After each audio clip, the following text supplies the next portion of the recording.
আল্লাহ আমার সঙ্গে সম্পর্ক করতে চান। আমার আল্লাহ কত উদার দেখেন।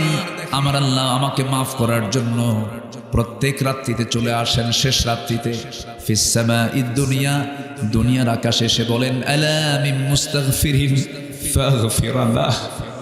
কোন ক্ষমা প্রার্থী আছে আমার কাছে ক্ষমা চাবে, আমি তাকে ক্ষমা করে দেব। কার রিজিকের সমস্যা আছে আমার কাছে চাও, তার রিজিকটাকে আমি প্রশস্ত করে দেব। এমন করে আল্লাহ পাক বলতে থাকেন।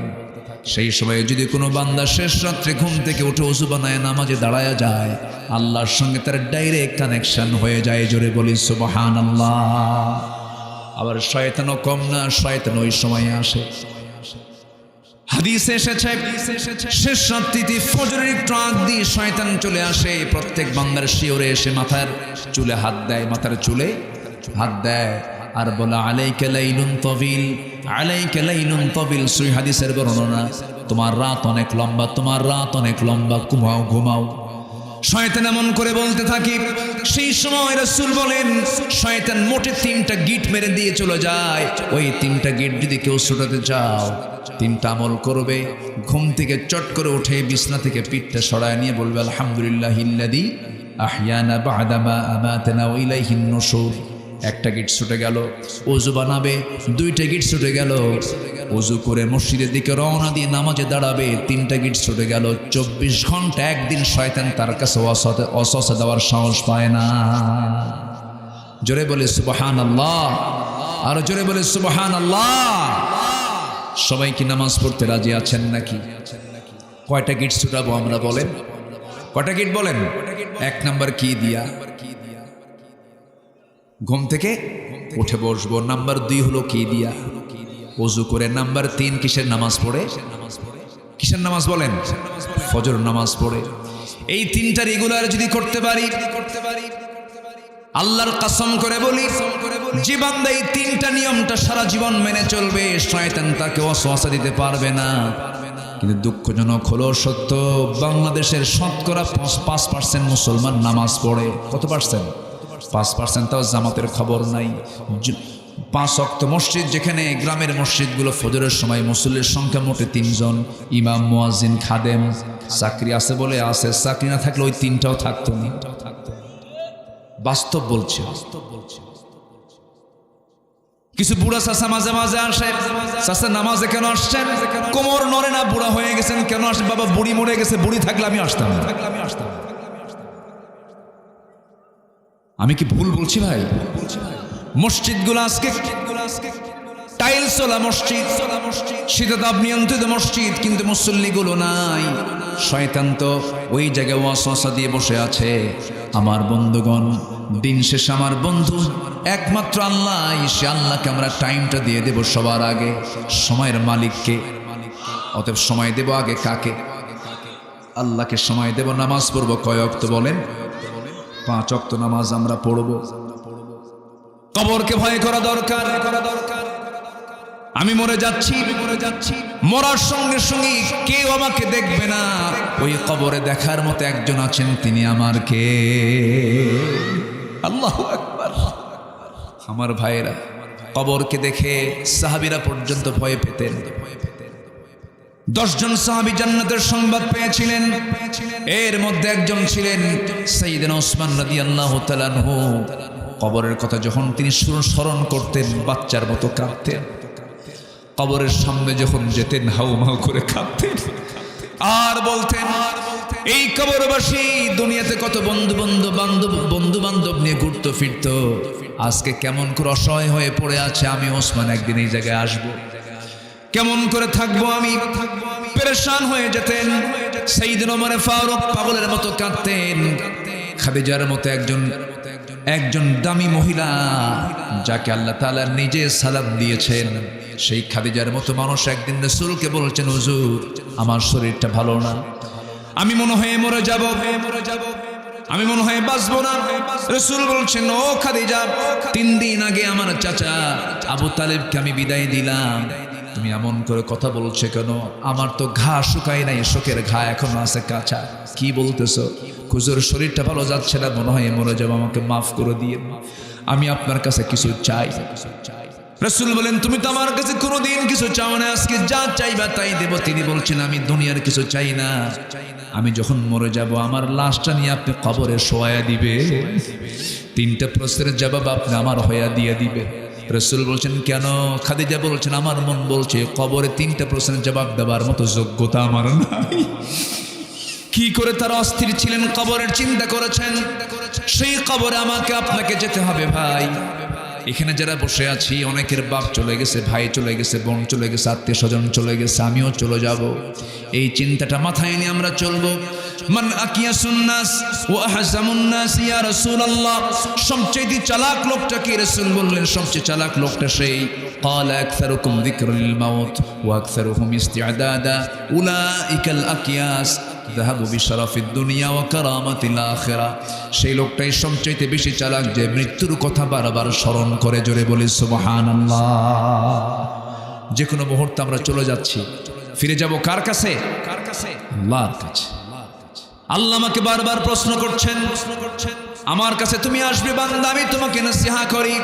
ইত্তাকুল্লাহা ওয়াল তানজুর নাফসুম মা কদ্দামাত লিগাদিন ওয়াত্তাকুল্লাহ ইন্নাল্লাহা খাবীরুম বিমা তা'মালুন।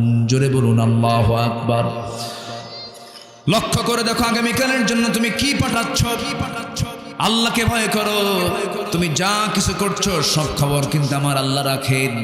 এই জন্য আমার বন্ধুগণ সবার আগে সম্পর্ক আমরা গড়ব কার সাথে?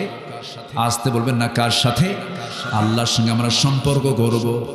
আমি আপনাদেরকে বলতে চাই সব কিছু ছেড়ে দিয়ে আল্লাহর সঙ্গে সম্পর্ক গড়ি আমরা।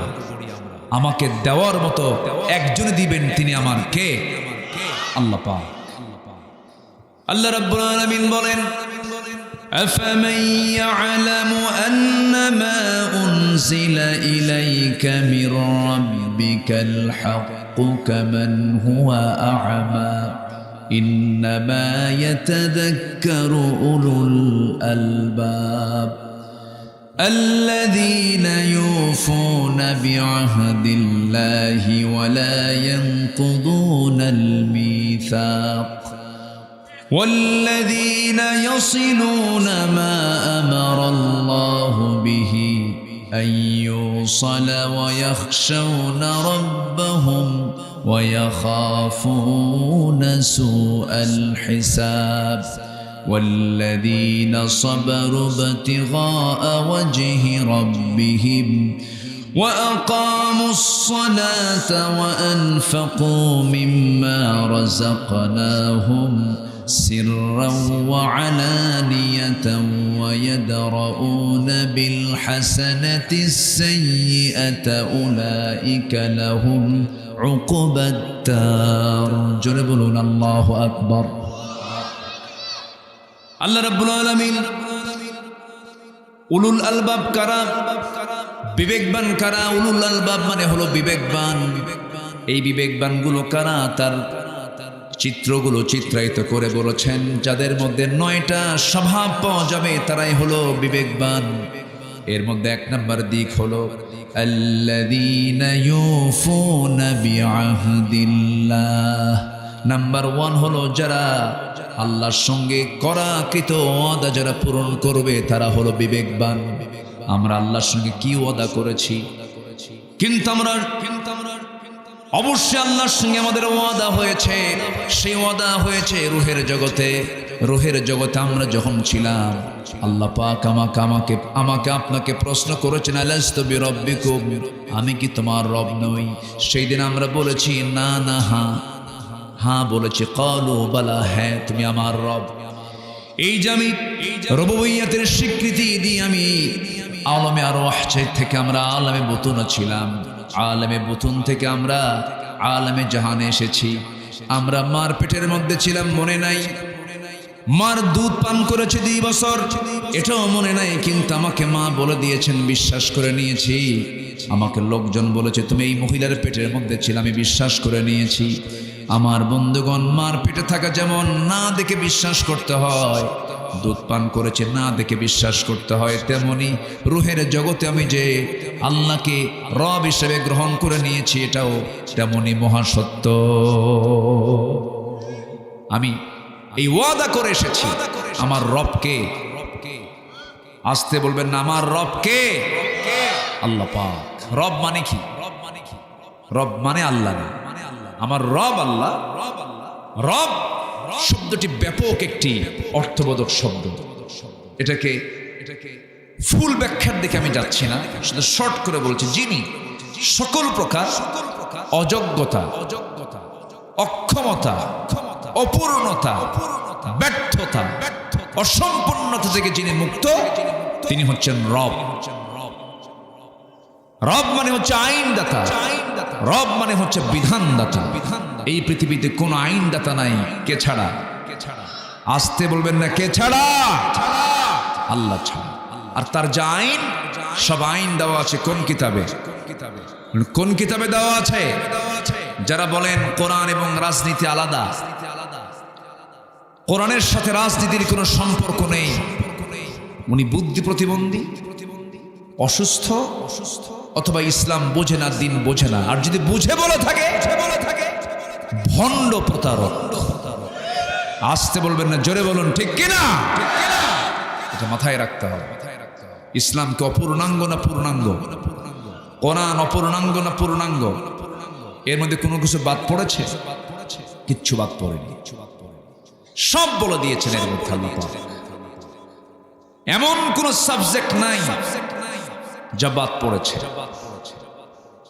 কোরআনে কারীমের বা থেকে শুরু করে সিন পর্যন্ত, বিসমিল্লাহর বা আর মিনাল জিন্নাতি ওয়ান নাসের সিন, এর মধ্যে এমন কোন শব্দ, বাক্য, হরফ নাই যা অপ্রাসঙ্গিক।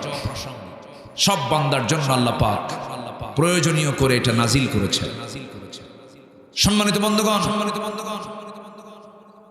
আল্লাহ তাআলা একটা সূরা নাজিল করেছেন, সূরাতুল হাদিদ। সূরাতুল হাদিদ, হাদিদ মানে কি? লোহা। লোহা, লোহা, এই যে লোহা, স্টিল, লোহা।